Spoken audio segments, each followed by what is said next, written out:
پروردگار نے انسانیت کے خسارے پر جو گواہی قرار دی وہ گواہی زمانے کی ہے.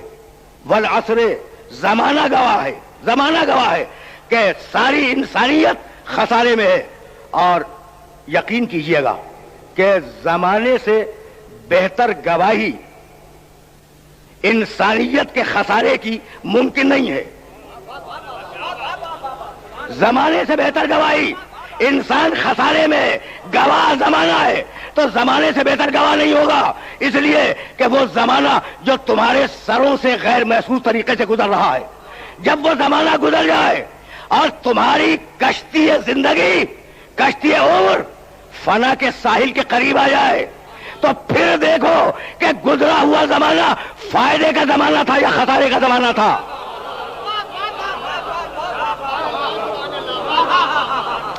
ٹھیک ہے نا؟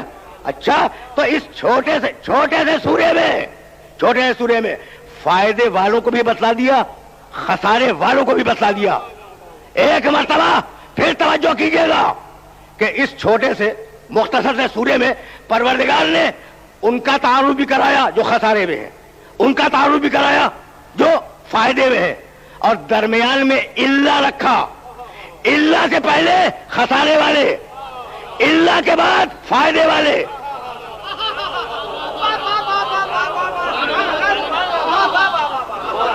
بھئی یہ اللہ تو دیکھیں، اللہ بسم اللہ الرحمن الرحیم والعصر ان الانسان لفی خسر الا الذین آمنوا وعملوا الصالحات وتواصوا بالحق وتواصوا بالصبر. اللہ سے پہلے خسارے والے، اللہ کے بعد فائدے والے. بھائی کلمے کی شان ذہن میں آئی، لا الہ الا اللہ.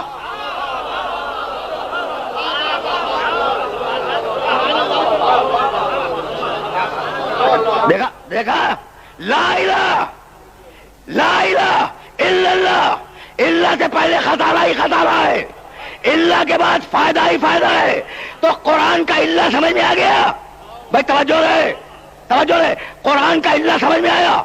قرآن میں اللہ کے بعد فائدہ، اللہ سے پہلے خسارہ. اب آیت پڑھو، قل لا اسألکم علیہ اجرا الا المودۃ فی القربی.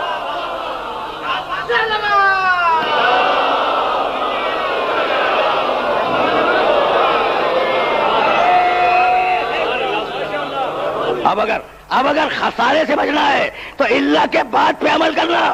والعصر ان الانسان لفی خسر الا الذین آمنوا وعملوا الصالحات. گواہ ہے زمانہ، رکے رہنا، گواہ ہے زمانہ کہ لوگ خسارے میں ہیں اور وہ لوگ فائدے میں ہیں جو ایمان لائے، جنہوں نے عمل صالح کیا، جنہوں نے حق کا اعلان کیا، جنہوں نے صبر پر اپنے آپ کو گامزن رکھا. گواہ زمانہ ہے، ذہن میں رکھنا. اس لیے کہ اس مرحلے پر اپنے محترم سننے والوں کو کسی خاص موضوع کی طرف متوجہ کرنا مقصود ہے. پروردگار نے جب اپنے وجود پہ دلیل قائم کی اور انسان کے فانی ہونے پہ دلیل قائم کی تو وہاں بھی زمانے کا ذکر کیا. بسم اللہ الرحمن الرحیم هل اتى علی الانسان حین من الدہر لم یکن شیئا مذکورا. انسان پر ایک ایسا زمانہ بھی گزرا ہے کہ جب انسان قابل ذکر نہیں تھا. سن لیا نا؟ اس کے بعد کی آیت بھی پڑھوں گا. هل اتى علی الانسان حین من الدہر لم یکن شیئا مذکورا. انسان پر ایسا زمانہ گزرا ہے کہ جب انسان قابل ذکر نہیں تھا. انا خلقنا الانسان من نطفۃ امشاج. ہم نے انسان کو خلق کیا مادہ حیات سے، آب مخلوط سے، نبتلی امتحان لینے کے لیے خلق کیا. فجعلناہ سمیعا بصیرا. تو ہم نے انسان کو سماعت بھی دی، ہم نے انسان کو بصارت بھی دی، سننے کی بھی طاقت عطا کی، دیکھنے کی بھی طاقت عطا کی. دنیا میں بھائی توجہ رکھنا، دنیا میں کتنے منکرین خدا ہیں. اب ذرا سا آیت کے اوپر روک رہا ہوں سننے والوں کو. آیت پھر سننا. هل اتى علی الانسان حین من الدہر لم یکن شیئا مذکورا. انسان پر ایسا زمانہ گزرا ہے جب انسان قابل ذکر نہیں تھا. تو کتنے دہریے ہیں دنیا میں جو خدا کا انکار کر رہے ہیں، کتنے منکرین خدا ہیں جو خدا کو نہیں مانتے ہیں نا. منکرین خدا ہیں، اور یہ کہتے ہیں کہ اس کائنات کا کوئی خالق نہیں ہے. ٹھیک. اچھا اب میں پوچھتا ہوں آیت کی روشنی میں کہ چھوڑو کائنات کا خالق ہو یا نہ ہو، تم اپنے لیے بتاؤ کہ تم ہمیشہ سے ہو یا پیدا ہوئے؟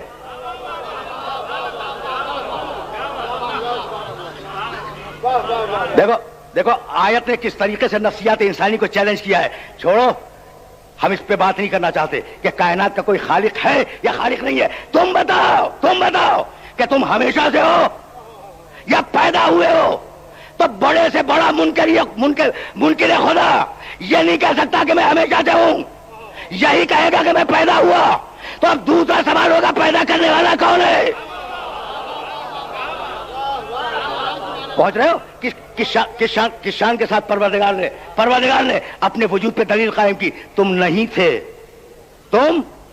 نہیں تھے پیدا ہوئے، تم قابل ذکر نہیں تھے، ہم نے تمہیں قابل ذکر بنایا. بھائی بہت توجہ رکھیے گا، اس لیے کہ کچھ کہنا چاہ رہا ہوں. کیا کہا پروردگار نے کہ انسان پر ایسا زمانہ گزرا، ایک انسان پر، جب وہ قابل ذکر نہیں تھا مگر قابل ذکر نہیں تھا مگر قابل ذکر نہیں تھا. تو یہ کیا کہہ دیا اللہ نے کہ تھا بھی اور قابل ذکر نہیں بھی تھا. بھائی آپ کے گھر میں دیکھو، آپ نوجوان دوستوں کو سمجھا رہا ہوں، آپ کے گھر میں مہمان آیا، آپ نے چاہا کہ چائے سے اس کی توازو کریں، ٹھیک ہے نا.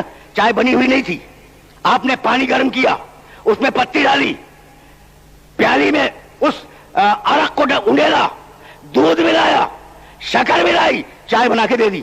چائے تالا ہے یا نہیں؟ دیکھو بڑا نازک مرحلہ فکر ہے، اور اس نازک مرحلہ فکر سے اپنے سننے والوں کو لے کے جاؤں گا. بھائی چائے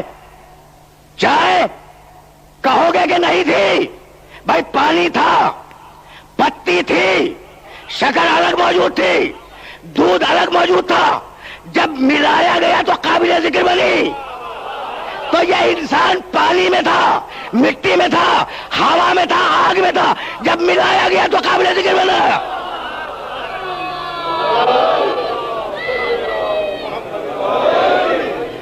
سنتے جاؤ.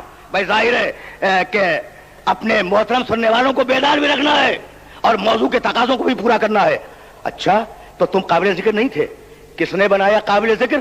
دوسری آیت میں جواب دیا، انا خلقنا الانسان من نطفۃ امشاج. ہم نے انسان کو آب مخلوط سے خلق کیا، ہم نے انسان کو مادہ حیات سے خلق کیا. بھائی سنو اور اس بات کو یاد رکھو، اپنے اللہ کو پہچانو. اگر اپنے اللہ کو پہچان لیا تمہاری زندگی کا مشن سہولت ہو جائے گا، مکمل ہو جائے گا. تمہیں مادہ حیات سے خلق کیا. اب میں اگر کہوں تو میرے گریبان میں ہاتھ ڈال دو، لیکن سائنس کے بڑے بڑے علماء اگر کہیں تو سننے کے قابل بات. بھائی کتنی عجیب و غریب بات ہے کہ مادہ حیات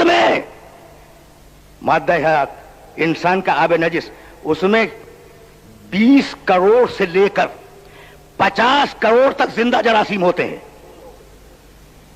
یہ ہے مادہ حیات، یہ ہے آب مخلوط جس کا قرآن نے نطفہ امشاج کے نام سے ذکر کیا. انا خلقنا الانسان من نطفۃ امشاج.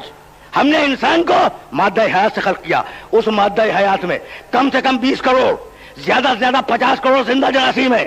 وہ جراثیم ٹکرائے اور انہوں نے ایک دوسرے کو کھایا، اور اس کے بعد ایک بچا یا 2 بچے اور وہ دنیا میں آ گئے. تو تم نے اپنے خالق کو پہچانا کہ 50 کروڑ انسان لمحوں میں بناتا ہے، لمحوں میں مٹاتا ہے. پہچان رہے ہو؟ لمحوں میں پوری انسانی بستی بسائی، لمحوں میں اجاڑ دیا. تو جو لمحوں میں بسائے، لمحوں میں اجاڑے، اس کی قیامت پہ شک کرتے ہو؟